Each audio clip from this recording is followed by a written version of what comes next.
Okay. Compiled Object-Oriented Languages is the title for this course. We are going to meet right here Monday, Wednesday, Friday, 1:40 to 2:30.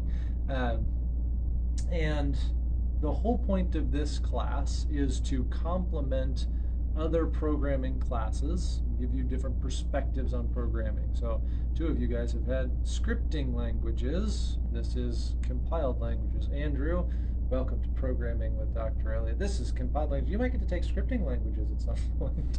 So you'll get them in the different order, which is just fine. To understand kind of the differences between those different languages, to understand the similarities, when you should use which one.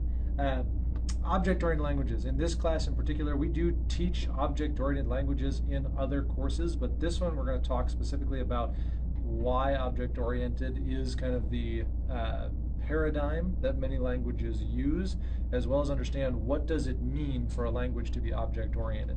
Technically, Python is object-oriented, but we oftentimes use it in just a pure event-driven or scripting language style. We don't really leverage the fact that it is an object-oriented language.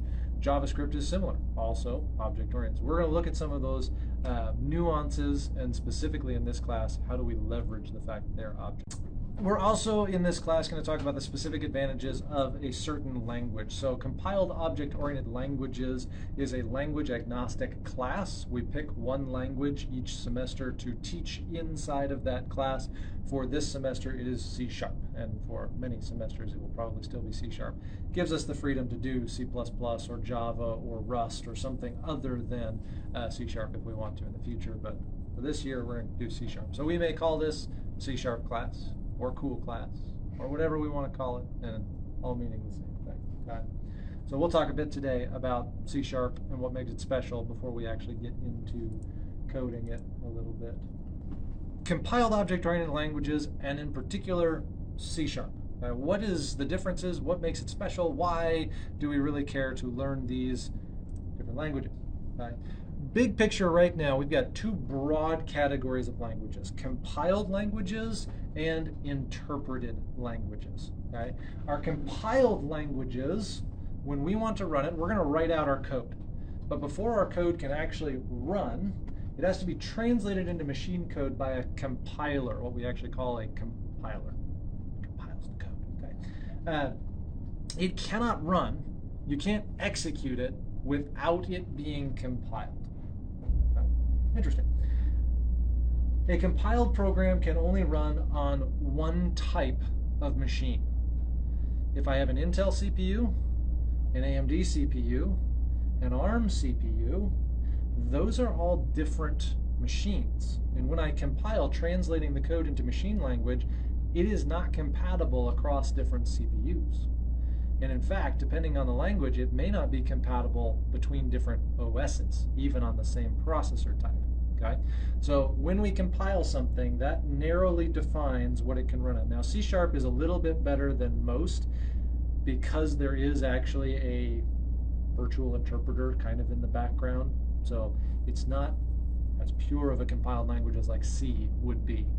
But the idea is we start with human readable code.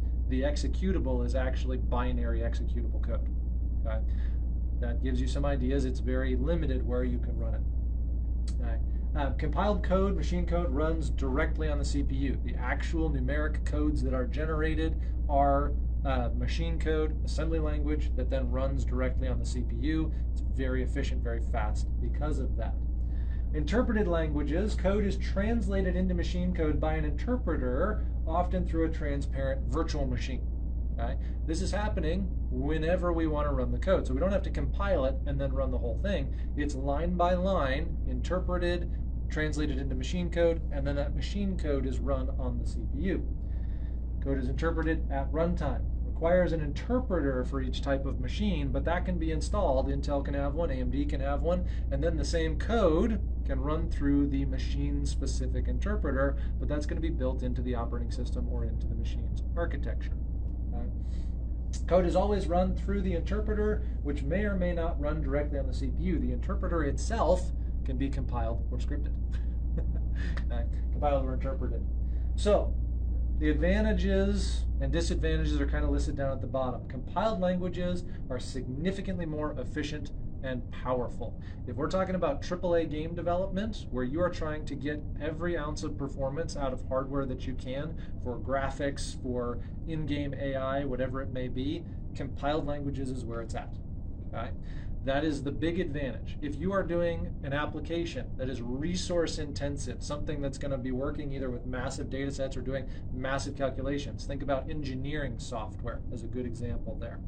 That's going to be compiled because you need to leverage every ounce of the equipment that you have. And the difference in equipment is going to make big differences in how well that program runs. Okay? Syntax errors are caught at compile time. So rather than running through the code, oh, and I break because something is wrong, before we run the program, the compiler will tell us if something is wrong in the program, and it actually won't finish compiling the program until we fix it. Okay? So much more robust code, that's much more powerful. Well, this sounds like we should just use compiled languages all the time. On the interpreted side, convenience and portability. That's what we're looking for with interpreted languages. Okay? Python is a good example of an interpreted language. We can run it, we can build prototypes very quickly. It doesn't take a lot to get it to start running. We can run it on any machine, so I can be working on a Python script on my Windows machine, move over to my Linux machine, and it just keeps working. With C#, that may not be true. Syntax errors are caught at runtime. Again, there is an error handling feature inside of Python, and if we've written good code, we don't necessarily have to take advantage of that too often. But compiled versus interpreted, they are different. Okay, I think I have some differences. Yeah, okay. So, list of compiled languages. So C, Java, C#, these are the ones that we kind of think of as robust, powerful languages in the industry. Visual Basic is only on that list because it is truly a compiled language. It's not necessarily well respected, but everybody learns it. Yay. COBOL and Fortran, some of the really old languages that for a long time were the hallmark of computer science. Those are compiled languages. Lisp, and then Rust is kind of a newer one. You played around a little bit with Rust. Yeah. Did you like it? Yeah. Yeah, okay. Interesting. Interpreted languages, Python, JavaScript, PHP, those are common languages that you'll see, whether it's web or just general development. Bash and PowerShell, those command line languages. Awk and Perl. Awk is very useful for manipulating strings. It's a stream editing tool. And then Perl is another language that is scripting side. A lot of websites use Perl as well. Now, I said that compiled languages are more efficient than interpreted languages. Is that always true? Not necessarily always true. Let me give you one example from the list here. Okay? Visual Basic. Probably one of the worst languages for efficiency ever, because there's so much abstraction. You're programming at such a high level, and then the compiler is doing so much work to get it to machine code that it bloats really quickly. 15 years ago, we had dual-core CPUs, and one of the CPUs would be pegged at 100% to run the simplest of Visual Basic programs. It's ridiculous. Okay? It's a very inefficient compiled language. Compare that to Python, which is an amazingly refined interpreter. The interpreter is very lightweight, and so interpreting from a command in the script into machine code happens very quickly, very fluidly. It's an extremely efficient scripting language. Between these two, Python is actually more powerful than Visual Basic. Okay? So it doesn't always hold true that compiled languages are better, but the better compiled languages will be better than the best interpreted languages from an efficiency standpoint. Okay? Does that make sense to everybody? Okay. All right. Programming paradigms. So this is where the term object-oriented shows up. So we've got compiled, we've got interpreted. We're going to be compiled for this class. Now, object-oriented. Well, what other paradigms are there? Object-oriented, data-oriented, functional, and procedural.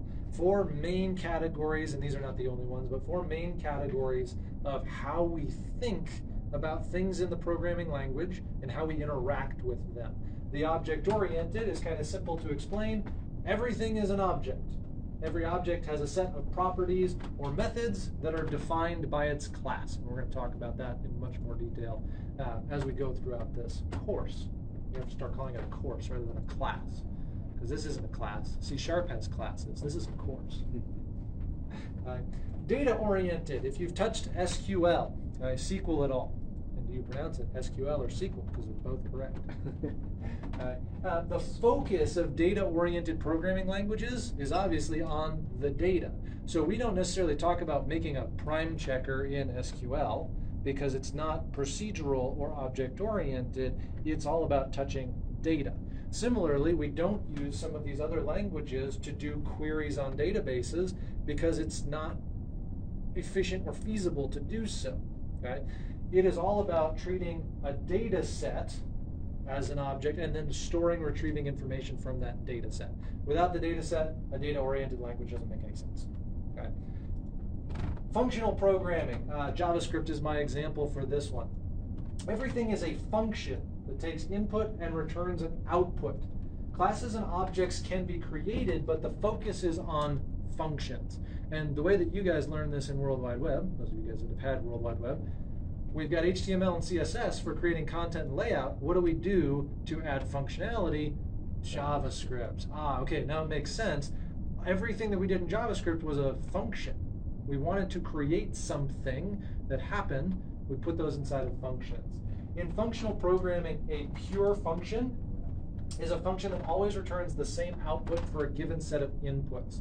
In other words, what comes in goes through a process that's purely internal and then goes out the other side. There's no interaction with other pieces of functions, right? You can't change the way that this function works by changing something over here. It's always going to be a flow in, flow out. Right? That's a pure function. Functional programming, lots of people like that paradigm more so than some of the others, especially in web development. Procedural programming, kind of similar to functional programming, but the focus is all about modularity, which is a benefit of object-oriented, okay? Not necessarily a key piece, but modularity is very important in both.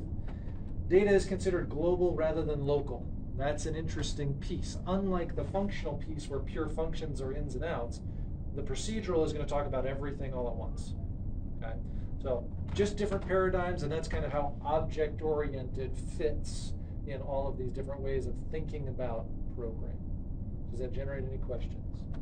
For the data-oriented programming, does R also come under that? Yes, and poor Patrick. So Patrick did the student-selected programming language, and he used R. Well, I set it up kind of thinking about object-oriented and functional programming languages, and so there are projects in there, my favorite, write a script that determines whether a number is prime or not. Right? You can do that in R, but it's not what R is for, right? It's a statistical sciences package. And so he did it, but I added on to each of the assignments, do this project. If this project doesn't make sense in this programming language, explain why. Yeah, most of the stuff that we're going to talk about is object-oriented. You will also find that I typically kind of teach a functional programming style. This one, I'm going to try, once we get through some of the basics, to switch into thinking about objects specifically. Then everything that we're creating objects that do things rather than creating functions or procedures or subroutines that do simple things. So that'll be a little bit of a shift in the way that you guys have done some of the other languages with me. All right. Okay, so C#. What's special about C# specifically? Why do we pick it for this class, etc.?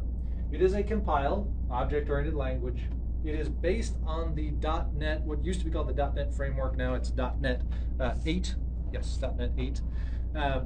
.NET is a set of nomenclature and rules that languages can adhere to in order for them to be compatible with one another and with underlying Windows architecture. Okay? So we're going to see some things that look very similar in Visual Basic to C#, that look very similar to other Windows-based languages. We'll have things like text boxes and combo boxes if and when we get to GUIs. We have similar nomenclature for integers and doubles.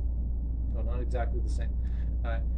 So .NET It's a huge framework, provides common names across various different languages. It's a good one to know, even if you don't get into C# or VB. Some of these other languages, ASP, active server pages for web development, also follows .NET. Data types, form items, data structures, database integration, and then compilers for multiple operating systems. Those are all the benefits of having the .NET language. Strongly typed language. This is going to be the most frustrating thing at first, and then it'll start to make sense as we kind of go through it. In other languages, if I say 5 equals 5.0, is that a problem? Or if I want to set an integer equal to 5.0? Okay, it should be pretty easy. It'll truncate or round. If I do this float, which has decimals, equals 5, and I don't put a decimal, is that a problem? In other languages, no. In C#, yes. Okay. It becomes kind of weird, and we'll go through numbers and the different types and whatnot and why. But it is a strongly typed language. It does not like to cast from one to the other without a function specific to do that. Link is part of C#. It's like a built-in SQL functionality. So again, I don't think we're going to get to it in this class, but just so that you know, one of the powers of C# is the ability to integrate with SQL-like databases fairly easily and in a very powerful way. Typically in web, we would do PHP as the language to kind of bridge between database, SQL, and HTML, CSS, JavaScript, or just use PHP instead of JavaScript. C# is another option, both for web development as well as desktop application development, to interact with large data sets and databases. All right. Very powerful desktop applications that run on Windows, Linux, Mac OS. You can do mobile applications. Android is a little bit easier. iOS is technically feasible, but the last time that I checked, you can only create apps for Apple devices with an Apple device. So even though the code is there and it works, you have to compile it on an Apple device in order to get it to run. Unity. Anybody heard of the Unity framework for graphics? Okay, yeah. A lot of game development, graphics design is not the right word. Graphic design for games is going to be done in Unity. Unity, in its background, is C#. And so if you want to do stuff, game development with Unity, you've got to know C#. Enterprise class database integration, leaning heavily on that link. Something that C# can do for building business applications, very powerful for that. And then the ASP.NET and Blazor integration allow you to use C# for web pages and using it as a server-side language for building web pages. Right? So very powerful programming language. We're going to kind of scratch the surface of it, primarily just getting you the pieces of the algorithmic aspect of it, building in the object-oriented topics, and hopefully you can come away with a language, another language under your belt.